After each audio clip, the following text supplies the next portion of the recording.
ایک دوسرے کے مددگار ہیں. ہم اسٹیٹس میں بٹے ہوئے ہیں, ہم نے برادریوں میں اپنے آپ کو بانٹا ہوا ہے, ہم بھاشاؤں میں بٹے ہوئے ہیں. آج ہم بات آتی ہے تو اپنے سماج کی بات کرتے ہیں, اپنی برادری کی بات کرتے ہیں, اپنی بھاشا کی بات کرتے ہیں. قرآن کہتا ہے تمام بھاشاؤں سے اوپر, تمام کلچر سے اوپر, تمام سنسکرتیوں سے اوپر, تمام سیماؤں سے اوپر ایمان کا رشتہ ہے. والمؤمنون والمؤمنات بعضهم اولیاء بعض. تمام مومن مرد ایک دوسرے کے مددگار ہونے چاہیے, تمام مومن عورتیں دوسرے کے مددگار ہونی چاہیے. جاننا چاہتے ہو کہ ایک مسلمان کا دوسرے مسلمان سے کیا رشتہ ہے؟ کوئی بلڈنگ بن رہی ہو تو جا کے ذرا دیکھو. بلڈنگ بن رہی ہے, چھڑ لایا گیا, سیمنٹ لائی گئی, گٹیاں لائی گئی, بالو لایا گیا, اینٹیں لائی گئی. ان تمام بلڈنگ میٹیریلز کو لے کر کے بلڈنگ کھڑی ہو رہی ہے. ہم یہ نہیں کہہ سکتے کہ مکان صرف چھڑ سے بنا ہے, ہم یہ نہیں کہہ سکتے کہ بلڈنگ صرف سیمنٹ سے کھڑی ہوئی ہے. بلڈنگ میٹیریل میں ہر میٹیریل کا اپنا ایک رول ہے, اپنا ایک کردار ہے. اس بلڈنگ کے کھڑی ہونے میں چھڑ کا بھی اپنا رول ہے, گٹی کا بھی اپنا رول ہے, سیمنٹ کا بھی اپنا رول ہے, اینٹوں کا بھی اپنا رول ہے. اللہ کے پیارے نبی فرماتے ہیں المؤمن للمؤمن کالبنیان یشد بعضہ بعضا.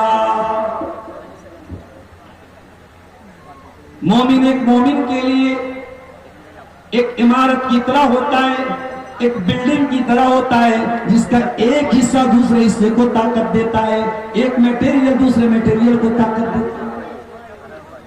اللہ اکبر. کتنی پیاری مثال دی ہے جناب محمد رسول اللہ صلی اللہ علیہ وسلم. ایک اور مثال دیکھو,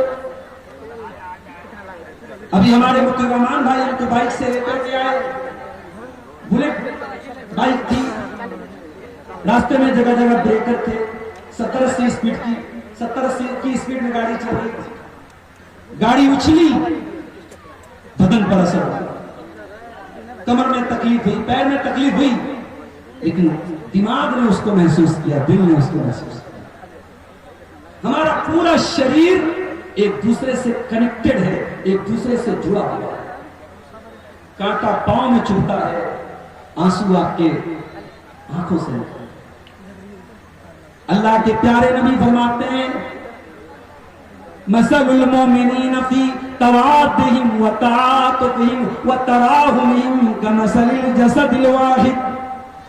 اے مسلمانوں, تم ایک دوسرے کے اتنے ہمدرد بن جاؤ, اتنے جانثار بن جاؤ, اتنے غمخوار بن جاؤ, جیسے مانو شریر ہوتا ہے, جیسے انسان کی باڈی ہوتی ہے, ایک حصے میں تکلیف ہوتی ہے, سارا بدن بے چین ہو جاتا ہے, سارا شریر بے چین ہو جاتا ہے.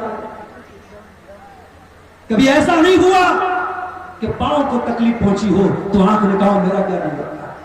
کبھی ایسا نہیں ہوا کہ پیٹھ میں درد ہو رہا ہو تو دماغ کہتا ہو کہ مجھ سے کیا مطلب ہے, پورا شریر ایک دوسرے سے جڑا ہوا ہے.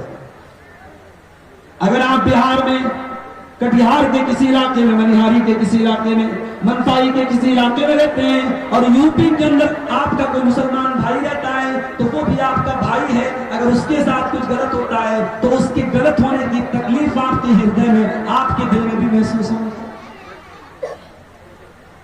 آپ انڈیا میں رہتے ہیں, فلسطین میں آپ کے مسلمان بھائی, اسرائیل بم مارتا ہے اور پل بھر میں ہزاروں لوگوں کو مار ڈالتا ہے, بچوں کو ختم کر دیتا ہے, عورتوں کو ختم کر دیتا ہے.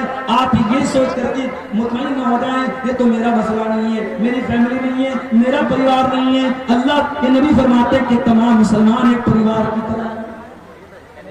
المؤمنون والمؤمنات بعضهم اولیاء بعض. تمام مومن مرد اور تمام مومن عورتیں ایک دوسرے کے سمرتھک ہیں, ایک دوسرے کے مددگار.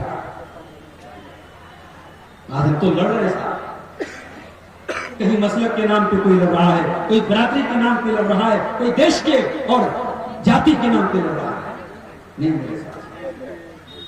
قرآن کہتا ہے وَاعْتَصِمُوا بِحَبْلِ اللَّهِ جَمِيعًا، اے ایمان والو اللہ کی رسی کو مل کر کے تھام لو، وَلَا تَفَرَّقُوا، فرقوں میں نہ بٹو، وَاذْكُرُوا نِعْمَةَ اللَّهِ عَلَيْكُمْ إِذْ كُنْتُمْ أَعْدَاءً، اور یاد کرو اللہ کی نعمت کو جب تم ایک دوسرے کے دشمن تھے، اللہ نے تم کو بھائی بھائی بنا دیا، اللہ نے دل کو دل سے ملا دیا۔ نبی کے پاس ایران سے ایک صحابی آئے، ایمان لیا ہے، ان کا نام سلمان فارسی۔ ایک صحابی روم سے آئے، ایمان لے آئے، ان کا نام صہیب تھا۔ ایک صاحب حبشہ کے رہنے والے تھے، بلال نام تھا، وہ بھی ایمان لے آئے۔ کوئی حبشہ کا رہنے والا بلال ہے، کوئی روم کا رہنے والا صہیب ہے، کوئی ایران کا رہنے والا سلمان ہے، لیکن کلمہ پڑھنے کے بعد، لا الہ الا اللہ محمد رسول اللہ پڑھنے کے بعد سب ایک ہو گئے۔ یہ ایکتا، یہ یونٹی، یہ اتحاد، یہ ایکتا میرے پیارے ساتھیوں ہمارے ایمان کی طاقت ہے، اور ایمان ہمیں ایک ہے۔ شاعر کہتا ہے ایک ہو تو بن سکتے ہو خورشید مبیں، ورنہ ان بکھرے ہوئے تاروں سے کیا بات بنے۔ ایک بنو گے تو سورج کی طرح چمکو گے، ورنہ تاروں کی طرح بکھر جاؤ گے۔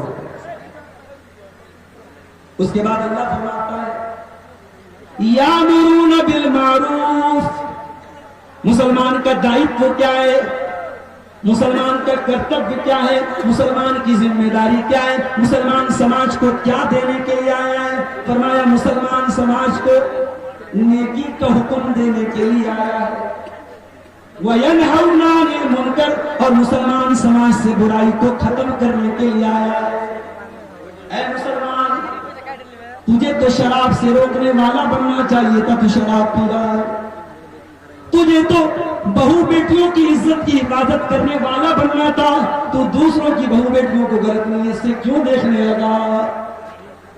تجھے تو سماج سے بھرشٹاچار کو، کرپشن کو ختم کرنا تھا، تو کب سے 420 اور بے ایمان بن گیا؟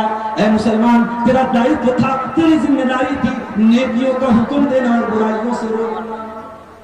یہ آپ کا کام ہے، یہ آپ کی ڈیوٹی ہے میرے پیارے ساتھیوں۔ آپ اسی مقصد کے لیے، اسی ادیش کے لیے دنیا میں آئے ہیں، آپ نیکیوں کا حکم دینے کے لیے آئے ہیں، آپ برائیوں سے روکیں۔ اس کے بعد فرمایا وَيُقِيمُونَ الصَّلَاةَ، اور ایمان والے نماز قائم کرتے ہیں۔ ایک رات میں دو تین علاقے میں آپ کے پروگرام چل رہے ہیں۔ کوئی جرجیت صاحب اٹاوا سے تشریف لا رہے ہیں، کوئی عبدالغفار صاحب بنارس سے آ رہے ہیں، کوئی دلی سے آ رہا ہے، کوئی ممبئی سے آ رہا ہے۔ اتنے بڑے بڑے پروگرام کہ ہتھیا دیارہ میں جلسہ ہو رہا ہے، 5 لاکھ 5.5 لاکھ کا صرف پنڈال سجایا جا رہا ہے۔ کتنے بڑے بڑے رزلٹ کیا ہے؟ رزلٹ کیا ہے؟ پریام کیا ہے؟ کیا لڑکیوں کی بے پردگی میں کوئی کمی آئی؟ کیا شرابیوں کی شراب میں کوئی کمی آئی؟ کیا ہماری اجانتا اور جہالت میں کوئی کمی آئی؟ کیا ہماری مسلمان لڑکیوں کے مرتد ہونے کے نمبرز میں کوئی کمی آئی؟ ہمیں تو کوئی پریام نظر نہیں آ رہا۔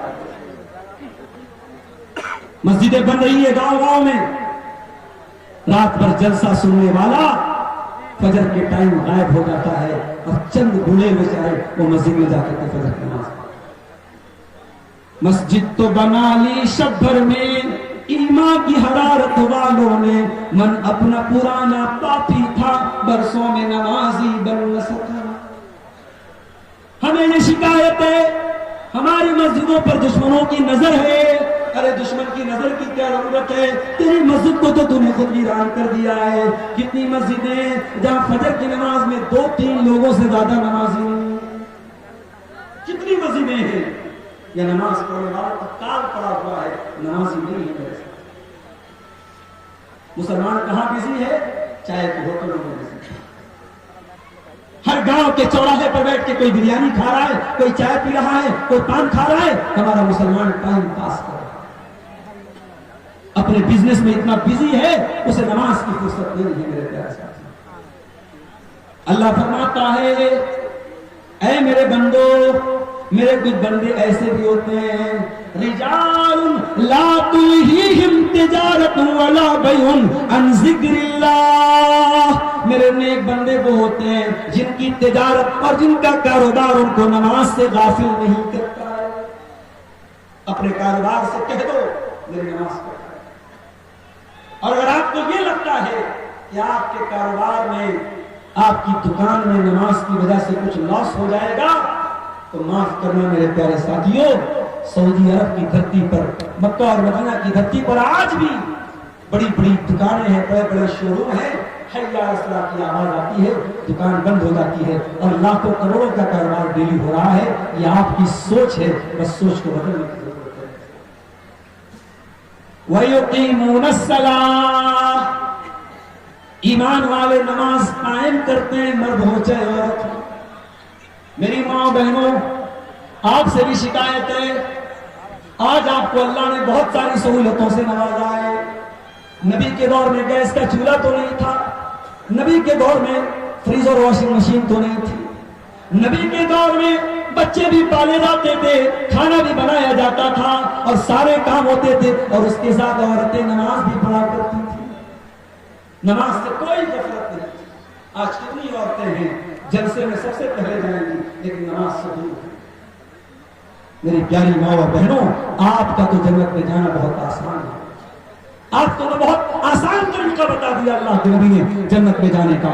آپ 4 کام کر لیجئے، جنت کے سارے گیٹ آپ کے لیے کھل جائیں. اذا صلت المرأة خمسها وصامت شهرها واطاعت زوجها واحسنت فرجها دخلت من ابواب الجنة شاء. اللہ کے پیارے رسول صلی اللہ علیہ وسلم فرماتے ہیں عورت 4 کام کر لے، جنت کے جس دروازے سے چاہے وہ جنت میں جا سکتی ہے. کون سے 4 کام کرنا ہے؟ نماز کی پابندی، رمضان کے روزے کی پابندی. ابھی آج ایک بہن کا فون آیا میرے پاس، مولانا صاحب میں 3 سال سے روزہ رکھ رہی ہوں، اس کے پہلے میرے روزے چھوٹ جاتے تھے. میں نے کہا کہ عورت جس وقت سے بالغ ہوتی ہے اس وقت سے اس کے اوپر روزہ رکھتا ہے. اب آپ یہ کیلکولیٹ کر لیجئے کہ آپ کس عمر میں بالغ ہوئی ہیں اور اس عمر سے لے کر کے. انہوں نے کہا مجھ کو مسئلہ معلوم نہیں تھا کہ پیریڈ میں جو روزہ چھوٹ جاتا ہے اس کو بعد میں پورا کرنا. ہم نے کہا اب معلوم ہو گیا، آپ کیلکولیٹ کر کے اس روزے کی طرح. نماز کا مسئلہ الگ ہے لیکن روزے کا اگر معلوم ہے کہ اتنا روزہ چھوٹا ہے تو اس کی قضا کرنا. کتنی عورتیں ہیں ان کو معلوم نہیں، کتنی عورتیں ہیں ان کو یہ بھی نہیں پتا کہ وہ کب پاک ہوتی ہیں اور کب ناپاک ہوتی ہیں. بہت ساری غلط فہمیاں، بہت سارے مسکنسپشن، بہت ساری مس انڈرسٹینڈنگ ہماری خواتین کے اندر ہوتی ہے. اور معاف کیجیے گا، جلسوں اور پروگراموں میں ہر ٹاپک پر بات نہیں ہوتا. ہم لوگ تقریر کرتے ہیں، اس میں بیچ میں ڈسٹربنس بھی ہوتا ہے اور بہت ساری چیزیں ہوتی ہیں. ہر بات اسٹیج پر بیان بھی نہیں ہوتا. عورتوں کے لیے کچھ الگ سے پروگرام بھی ہونے چاہیے. کچھ لیڈیز عالمات بھی ہوں. آپ کے علاقے میں الحمدللہ پورے کٹیہار اور سیمانچل میں بہت سارے لڑکیوں کے ادارے ہیں، لڑکیاں پڑھائی کرتی ہیں، عالمہ بنتی ہیں. ان عالمہ لڑکیوں کو کچھ گھروں میں بلا کر کے گاؤں میں مہینے میں 15 دن میں پروگرام کرائیے. عورتوں کو جاگرک کیجیے میرے پیارے ساتھیوں. آج عورتیں بہت ساری دین کی بیسک چیزوں سے ناواقف ہیں. فرمایا وَيُقِيمُونَ الصَّلَاةَ، ایمان والے نماز قائم کرتے ہیں. وَيُؤْتُونَ الزَّكَاةَ، اور زکات ادا کرتے ہیں. کتنے مسلمان ہیں ان کو معلوم ہی نہیں ان کے مال کی کتنی زکات ہوئی. ان کے پاس جو سونا ہے، جو چاندی ہے، ان کے کھیتوں میں جو پیداوار ہوتی ہے کتنی زکات ان کو دینا ہے، ان کا صحیح کیلکولیشن ان کے پاس نہیں ہے. کسی عالم سے کانٹیکٹ کرو اور پوچھو مولوی صاحب میرے پاس اتنا سونا ہے، اتنی چاندی ہے اور زکات دو میرے پیارے صاحب. آج یہ مدرسے چلانے کے لیے بھیک مانگنی پڑتی. آج تقریر کرنے والے علماء سے لوگ کہتے ہیں مولوی صاحب چندہ کے لیے اپیل کر دیجیے. کیوں یہ اپیل کرنی پڑتی ہے میرے پیارے صاحب؟ کہ آپ وہاں کے نہیں ہیں، کہ آپ کے پاس دل اور دماغ نہیں ہے کہ مدرسے کیسے چلیں گے. آپ کی زکات سے چلیں گے، آپ کی خیرات سے. رمضان کا مہینہ تھا، میں ساؤتھ انڈیا میں تھا. تراویح کے بعد تفسیر کا درس ہوتا تھا. کسی بہار کے اور بنگال کے بہت سارے علماء وہاں پہنچے اور میں نے دیکھا بیچارے دن بھر چندہ کر رہے ہیں کسی مسجد میں بڑی محنت کے بعد 500 روپیہ ہو رہا ہے، کسی مسجد میں 200 روپیہ ہو رہا ہے، 1000 1200 1500 روپے کے چندے کے لیے کہاں سے سفر کر کے سعودی میں جاتا ہے۔ آپ سوچئے یہ مدرسے کتنی مشکل سے چل رہے ہیں، جلسے والے کتنے پریشان ہوتے ہیں، جو مدرسوں کے چندے کے لیے جلسہ کراتے ہیں ان کے اوپر کتنا پریشر ہوتا ہے، ان کے اوپر ایک دباؤ ہوتا ہے کہ ہمیں اپنا ادارہ بھی چلانا ہے، اور جلسہ اگر ہمارا کامیاب نہیں ہوا، ادارے کو تعاون نہیں ملا تو ہم ادارے کو سال بھر کیسے چلائیں گے۔ کتنے بیچارے ٹیچر ہیں، ان کو پرائیویٹ ٹیچر ہیں، ان کی تنخواہیں دینے کے لیے مدرسے کی باڈی کہتی ہے، مدرسے کے مینجمنٹ کہتا جائیے آپ چندہ کر کے لائیے تب آپ کو سیلری ملے گی۔ شرم آنا چاہیے، چلو بتانے کو مدرسوں میں پڑھنے والے اکثر ٹیچرز ان کے لیے فیملی کوارٹر کا انتظام نہیں، بیوی سے دور، بچوں سے دور۔ آپ عید منائے بچوں کے ساتھ، آپ بقرعید منائے بچوں کے ساتھ، آپ رمضان گزارے بچوں کے ساتھ، وہ مدرسے میں پڑھانے والا مولوی بیچارہ رمضان کا ایک مہینہ اس کو ملتا ہے چھٹی کا، وہ بھی چندہ کرتا ہے، اس کے بچے نہیں، اس کا پریوار نہیں۔ آپ تراویح پڑھیں، آپ تہجد پڑھیں، وہ بیچارہ رات بھر دن بھر اپنے مدرسے کی رسید لے کے گھومیں۔ یہ شرم کی بات ہے، یہ سوچنے کی بات ہے۔ اللہ کے واسطے اپنے مال کی زکات نکالو تو اپنے لوکل، اپنے علاقے کے اداروں کو ترجیح دو میرے پیارے ساتھی۔ اور میں جانتا ہوں سیمانچل میں لوگ کہتے ہیں بہت غریب علاقہ ہے، بہت پچھڑا علاقہ ہے۔ میں کہتا ہوں جتنا بھی پچھڑا علاقہ ہے، جب اپنے شوق پر خرچ کرنے کی بات آتی ہے تو ہم پیچھے نہیں۔ 50 لاکھ کی گاڑی سے چلنے والے آپ کے کٹیہار اور سیمانچل میں کم لوگ نہیں ہیں، 1-1 کروڑ کا مکان بنانے والے کم لوگ نہیں ہیں، بڑے بڑے پیسے والے لوگ آپ کے علاقے میں موجود ہیں، مگر جب دین کے نام پہ خرچ کرنے کی بات آتی ہے تو ہماری سوچ کیا ہوتی ہے؟ چمڑی چلی جائے، دمڑی نہ جائے۔ میرے بھائیوں، زکات اپنے مال کی صحیح طریقے سے نکالو۔ وَيُؤْتُونَ الزَّكَاةَ، زکات ادا کرتے ہیں۔ اور یہ بھی یاد رکھو، جب آپ اپنے مال کی صحیح طریقے سے زکات نہیں نکالیں گے تو بارش بند ہو جائے گی، سوکھا پڑ جائے گا۔ اللہ کے پیارے نبی فرماتے ہیں مَا لَمْ يَمْنَعُوا زَكَاةَ أَمْوَالِهِمْ إِلَّا مُنِعُوا الْقَطْرَ مِنَ السَّمَاءِ۔ جب آسمان سے جب زکات دینا لوگ بند کر دیں تو آسمان سے بارش ہونا بند ہو جائے، بارش بند ہو جاتی ہے۔ اگر یہ بے زبان جانور نہ ہو تو اللہ آسمان سے بارش بھی نازل نہیں کرتا۔ زکات نکالو میرے پیارے ساتھی، ان مدرسوں میں دو زکات، ان یتیم بچوں کو زکات دو، ان غریب بچوں کو زکات دو، آپ کی زکات کے حقدار ہیں میرے پیارے ساتھیوں۔ زکات اگر آپ اپنے مال کی نہیں نکالیں گے، میری پیاری ماں اور بہنوں، آپ کے گلے کا ہار، آپ کے کانوں کی ایئر رنگ، آپ کے ناک کی نتھیا، آپ کے گلے کا پٹا، آپ کے ہاتھ کا کنگن، یہ جہنم کی آگ میں تپایا جائے گا اگر آپ اس کے مال کی زکات نہیں۔ اللہ قرآن میں کہتا ہے وَالَّذِينَ يَكْنِزُونَ الذَّهَبَ وَالْفِضَّةَ وَلَا يُنْفِقُونَهَا فِي سَبِيلِ اللَّهِ، جو لوگ سونا چاندی اکٹھا کرتے ہیں اور اس کی زکات نہیں نکالتے ہیں، فَبَشِّرْهُمْ بِعَذَابٍ أَلِيمٍ، ان کو دردناک عذاب کی بشارت سنا دو۔ یوم تقوی بہا جباہہم وجنوبہم وظہورہم، اسی زیور سے ان کی پیٹھ کو داغا جائے گا، ان کی پیشانی کو داغا جائے گا، ان کے پہلو کو داغا جائے گا، اور کہا جائے گا ھذا ما کنزتم لانفسکم، اے زکات میں چوری کرنے والوں، یہ تمہارا وہی مال ہے جس کی تم نے زکات نہیں نکالی۔ زکات نکالو۔ کھیتی کرتے ہو اس کا بھی مسئلہ علماء سے پوچھ لو، اناج میں کتنی زکات ہے، پھلوں میں زکات کا کیا مسئلہ ہے، علماء سے پوچھو، اور جتنی زکات بنتی ہے اتنی زکات اللہ کی راہ میں نکالو، تبھی تمہارا اناج پاک ہوگا، تبھی تمہارے کھیتوں کی پیداوار ہوگا۔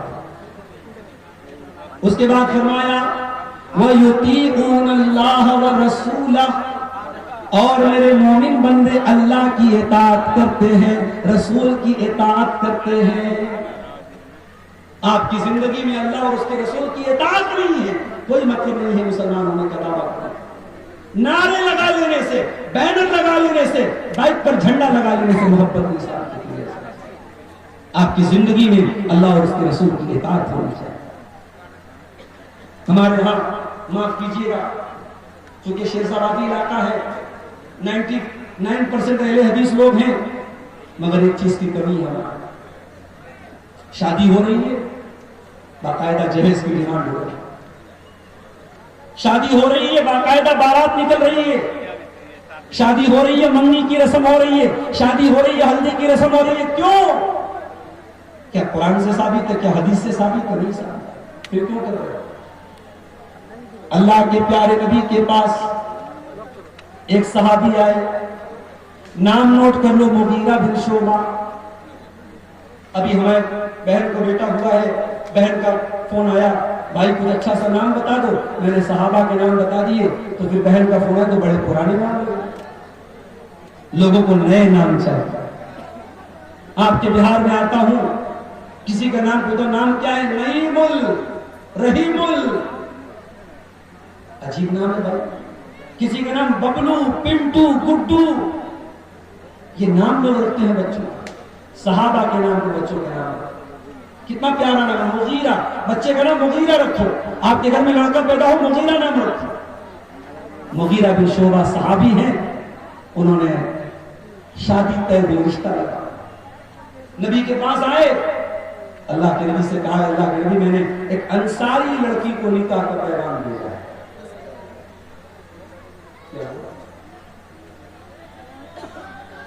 انصاری لڑکی کو نکاح کا پیغام بھیجا ہے. اللہ کے نبی نے فرمایا کہ کیا تم نے لڑکی کو دیکھا ہے؟ کہا ہے اللہ کے نبی دیکھا نہیں. آپ نے فرمایا جاؤ ایک نظر لڑکی کو دیکھ لو، رشتہ طے ہوا ہے، شادی ہونے والی ہے، شادی کے پہلے ایک بار لڑکی کو دیکھ لو. نبی نے ایک بار لڑکی کو دیکھنے کی اجازت دی ہے. اس کا مطلب کہ اس دور میں جب لڑکیاں گھر سے نکلتی تھی تو پردے میں نکلتی تھی، نقاب میں نکلتی تھی، شادی کے پہلے کوئی دیکھ نہیں پاتا تھا. میرے پیارے بھائیو، آج آپ کی جوان لڑکیاں بغیر پردے کے، بغیر چہرے کو کور کیے ہوئے اور سج سنور کر کے، میک اپ کر کے اگر نکل رہی ہے تو یہ سوچنے کا مقام ہے یہ کتنی غلط بات ہے. کہا ہے اللہ کے نبی رشتہ تو میں نے بھیج دیا ہے، لڑکی کو میں نے دیکھا نہیں ہے. کہا جاؤ ایک نظر لڑکی کو دیکھ لو. حضرت مغیرہ اپنی رونے والی سسرال پہنچے، اپنے ہونے والے سسر اور ساس سے ملاقات. کہا دیکھو میں کوئی غلط نیت سے نہیں آیا ہوں، مجھے اللہ کے نبی نے پرمیشن دی ہے، اجازت دی ہے، میں اپنی ہونے والی بیوی کو دیکھنا چاہتا ہوں. اور لوگوں ذرا غور کرو، اس زمانے کا سماج کیسا تھا، اس زمانے کی سوسائٹی کیسی تھی. ان کو معلوم ہے یہ میرا ہونے والا داماد ہے، لیکن شادی نہیں ہوئی ہے اور لڑکی کو دیکھنا چاہتا ہے. حدیث کے الفاظ ہیں فَكَأَنَّهُمَا كَرِهَا ذَلِكَ. لڑکی کے ماں باپ کو یہ بہت برا لگا کہ لڑکا ہماری بیٹی کو دیکھنا کیوں چاہتا ہے. ان کے لیے یہ بات بہت غلط تھی کہ ابھی شادی نہیں ہوئی تو ہماری لڑکی کو دیکھنا کیوں چاہتا ہے. ہمارے یہاں بائک پہ بٹھا کے پورے گاؤں کی سیر کراتا ہے کون؟ بھائی اپنی بہن، باپ اپنی بیٹی کی، شوہر اپنی بیوی کی، پورے گاؤں کو درشن کراتا ہے کہ بے حیائی نہیں تو اور کیا ہے. یہ دیوسیت ہے، یہ بغیرتی ہے، اور اس کو ختم کرو. میرے پیارے باغیرت بنو، باحیا بنو، بے حیا مت بنو. لڑکی کے ماں باپ کو بہت برا لگا. انہوں نے کہا نہیں ہم نہیں دیکھنے دیں گے، شادی بھی ہوئی، ابھی ہوئی تھوڑی، ابھی تو رشتہ لگا. حضرت مغیرہ پلٹ کر کے واپس جا. میری پیاری ماں اور بہنوں ذرا غور سے سننا. مغیرہ بن شعبہ واپس جانے لگے. لڑکی اندر پردے میں سن رہی تھی ساری بات. لڑکی پردے سے بولی اے مغیرہ، اے میرے ہونے والے شوہر، مجھے معلوم ہے میرے ماں باپ کی مرضی نہیں ہے، مجھے معلوم ہے میرے ماں باپ کو پسند نہیں ہے کہ آپ مجھ کو دیکھیں، مگر آپ اللہ کے رسول کی اجازت لے کر کے آئے ہیں. اگر آپ واقعی میں سچ بول رہے ہیں فانظرنی، تو میں آپ کو اجازت دے رہا ہوں، ایک نظر مجھ کو دیکھ لیجیے. اس لیے نہیں کہ میں چاہتی ہوں، اس لیے کہ اللہ کے رسول کی اجازت ہے. اے مغیرہ بن شعبہ آپ ایک نظر مجھ کو دیکھ لیجیے، میں آپ کو اجازت دوں. پتہ یہ چلا شادی کے پہلے لڑکا لڑکی کو ایک بار دیکھ سکتا ہے. یہاں تو بغیر شادی کے ویڈیو کال پر بات ہو رہی ہے، یا رات میں جیو پر جیو بات ہو رہی ہے، اور اب تو ساری کمپنیوں نے انلمیٹڈ کال دے دیا ہے. اب رات میں کوئی ایئر فون لگا کے ادھر گھوم رہا ہے، کوئی ایئر پوڈ لگا کے ادھر گھوم رہا ہے. میرے پیارے ساتھیوں، آپ غور کیجئے، اپنی منگیتر سے بھی آپ بلا ضرورت بات نہیں کریں گے. جب تک نکاح نہیں ہوا ہے وہ غیر محرم ہے. شریعت نے ایک بار لڑکی کو دیکھنے کی اجازت دی ہے. بار فوٹو مانگنا، ویڈیو کال کرنا، فیس بک پہ چیٹنگ کرنا، یہ اپنی منگیتر سے مناسب ہے، جس سے رشتہ طے ہو رہا ہے، جس سے شادی ہونے والی ہے. تو کسی غیر لڑکی سے اس بات کی اجازت کیسے ہو سکتی؟ میرے ساتھیوں، حضرت مغیرہ بن شعبہ نے کہا کہ نہیں، مجھے اللہ کے رسول نے اجازت دی. لڑکی آئی پردے کے باہر، انہوں نے ایک نظر دیکھا، لڑکی پسند آئی، شادی ہوئی، اور دونوں میاں بھی بہت محبت کے ساتھ رہنے لگے. پتہ یہ چلا کہ شادی بیاہ کا معاملہ ہو، چاہے مرنی کا معاملہ ہو، چاہے پیدائش کا معاملہ ہو، ہر معاملے میں ہمیں اللہ اور اس کے رسول کی اطاعت. فرمایا وَيُطِيعُونَ اللَّهَ وَرَسُولَهُ، ایمان والوں کی ایک ذمہ داری یہ بھی ہے وہ اللہ کی اطاعت کریں، رسول کی اطاعت کریں. پھر سے ریپیٹ کریں، والمومنون والمومنات بعضهم اولیاء بعض، مومن مرد اور مومن عورتیں ایک دوسرے کے مددگار ہوتے ہیں. یہ پہلا کام کرنا ہے. تمام مومنوں کو آپس میں ایک بننا ہے. ذرا سی بات پہ لڑو نہیں، جھگڑا نہ کرو، اپنے جذبات کو کنٹرول رکھو، آپس میں ایک بن کر کے رہو، ایک مٹھی کتنا مضبوط بن کے رہو. پہلا کام یہ. دوسرا کام کیا کرنا ہے؟ وَيَأْمُرُونَ بِالْمَعْرُوفِ، نیکیوں کا حکم دینا ہے. الیکشن کا ماحول چل رہا ہے، ہم لوگ پٹنہ سے کٹیہار آتے ہیں، 4-5 جگہ پولیس والے روکتے ہیں. ملا جی کہاں جا رہے ہو؟ کٹیہار جا رہا ہوں، جلسے میں جا رہا ہوں. چلو ڈگی کھولو، چلو بیگ کھولو. وہ کیوں چیک کر رہے ہیں؟ کہیں نوٹ تو لے کے نہیں جا رہا. نوٹ کے بدلے ووٹ تو نہیں خریدا اور بیچا جا رہا ہے. سرکار کی نظر میں، الیکشن کمیشن کی نظر میں اگر الیکشن کے موقع پر پیسہ بانٹا جا رہا ہے تو یہ غلط ہے، یہ غیر قانونی ہے. اور میں آپ کو بتا دوں کہ اسلام کی نظر میں یہ غیر قانونی ہے، اسلام کی نظر میں بھی یہ حرام ہے، یہ رشوت ہے. آپ ایمانداری کی بات کرتے ہیں تو ایماندار بن کے دکھائیے، آپ بے ایمانوں کو کبھی سپورٹ مت کیجیے. میرے پیارے ساتھیوں، قرآن کہہ رہا ہے وَيَأْمُرُونَ بِالْمَعْرُوفِ، آپ نیکی کا حکم دیجیے، وَيَنْهَوْنَ عَنِ الْمُنْكَرِ، اور برائی سے روک لو. اب تو صاحب جلسوں پر بھی آواز اٹھنے لگی. یہ جلسے کیوں ہو رہے ہیں؟ یہ علماء کو کیوں بلایا جا رہا ہے؟ علاقے کے علماء کہتے ہیں کہ ہم کو چھوڑ کے آپ یو پی سے کسی کو کیوں بلا رہے، بنارس سے کسی کو کیوں بلا رہے؟ یہ اگر اس طریقے کی بات ہو رہی ہے، اس کا مطلب یہ ہوا کہ آپ اب یہ چھوٹی موٹی جو برائی کو برائی کہنے کی جو بات ہو رہی ہے، جو امر بالمعروف اور نہی عن المنکر کا تھوڑا بہت جو کام ہو رہا ہے، اس کو بھی آپ ختم کرنا چاہتے ہیں؟ نہیں میرے ساتھ، یہ جلسے اگر ہو رہے ہیں، اس کے اندر اگر کوئی کمی ہے تو اصلاح کیجیے، مگر جلسے ہونے چاہیے. سماج کا وہ مسلمان جو 5 ٹائم نماز نہیں پڑھتا ہے وہ اس جلسے میں آتا ہے. آپ یقین کریں کتنے لوگ جلسے میں آتے ہیں، تقریر سن کے ان کی اصلاح بھی ہوتی ہے. میں ساؤتھ انڈیا گیا، ایک سموسہ بیچنے والا میرے پاس آیا، مولانا آپ سے گلے ملنا چاہتا ہوں. غریب آدمی سموسہ بیچنے والا، گلے ملا. کہا مولانا صاحب آپ کی تقریر بہت سنتا ہوں یوٹیوب پر، آپ پہلی بار آپ کو دیکھا. کہا مولانا میں 5 ٹائم کا نمازی بنا ہوا آپ کی تقریر سن کر. میں قرآن و حدیث سے دور تھا، بدعتی تھا، آپ کی تقریر سن کر کے قرآن و حدیث پہ چلنے لگا. پھر اس نے بڑے پیار سے 50 کا ایک نوٹ نکالا، مجھے دینے لگا. مجھے لینے میں تھوڑی شرم آئی، غریب آدمی ہے بیچارہ، 50 روپیہ دے رہا ہے. ہمارے ساتھ اور بھی علماء تھے، انہوں نے کہا مولانا غریب آدمی ہے، اس کا حوصلہ ٹوٹ جائے گا، لے لیجیے. اس غریب کا 50 روپیہ شاید بہت بڑے کروڑ پتیوں کے 50 لاکھ سے بھی زیادہ. میرے پیارے ساتھیوں، آج علماء سے اگر محبت لوگ کرتے ہیں تو آپ تانا نہ مانیے.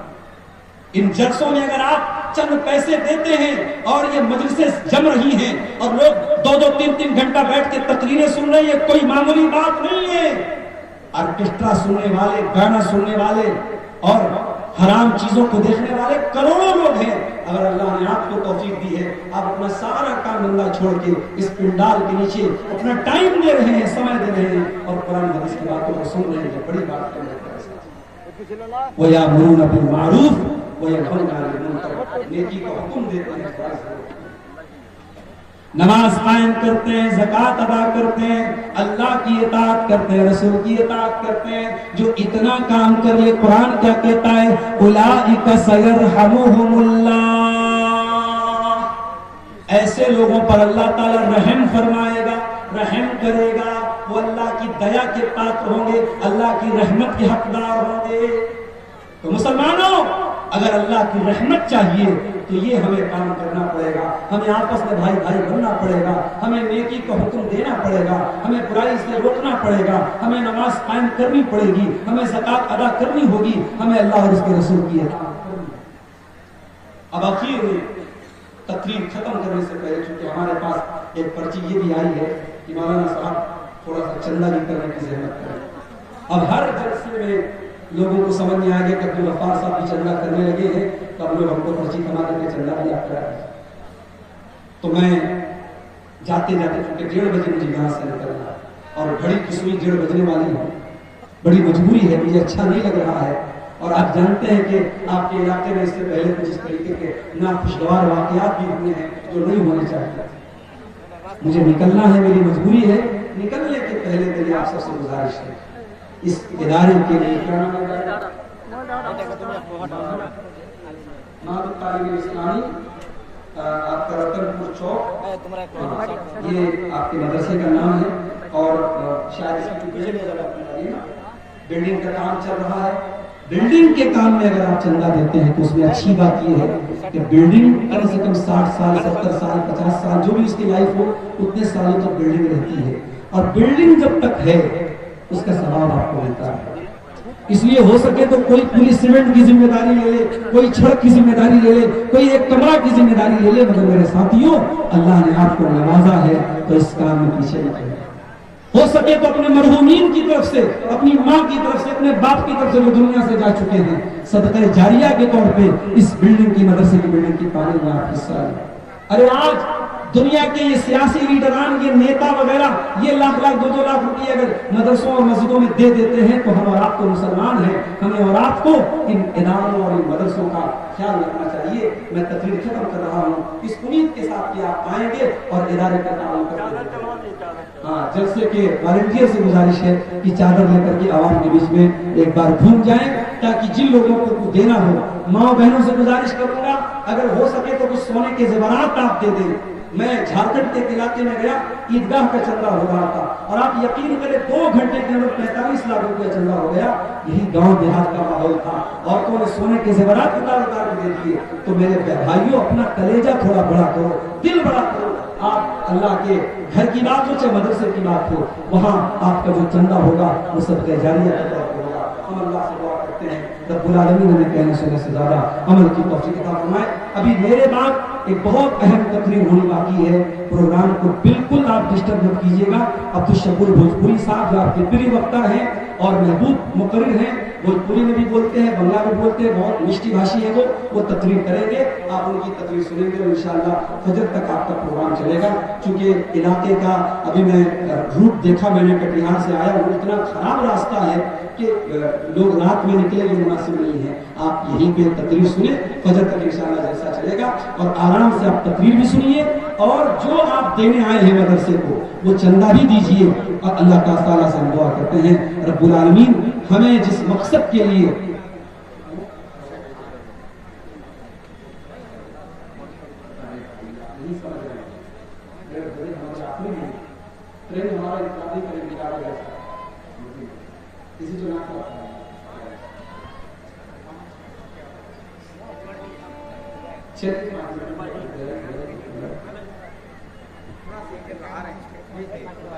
میرے بھائیوں, اس سے پہلے کہ میں تقریر ختم کروں, ایک بہت اہم بات یہ آپ کو بتانا چاہتا ہوں کہ اس ملک میں ہم اور آپ ایک سٹیزن ہیں, ایک ناگرک ہیں, اور آگے آپ کے بہار میں الیکشن ہونے والے ہیں. میری آپ سب سے گزارش ہے کہ آپ ضرور اپنے ووٹ کا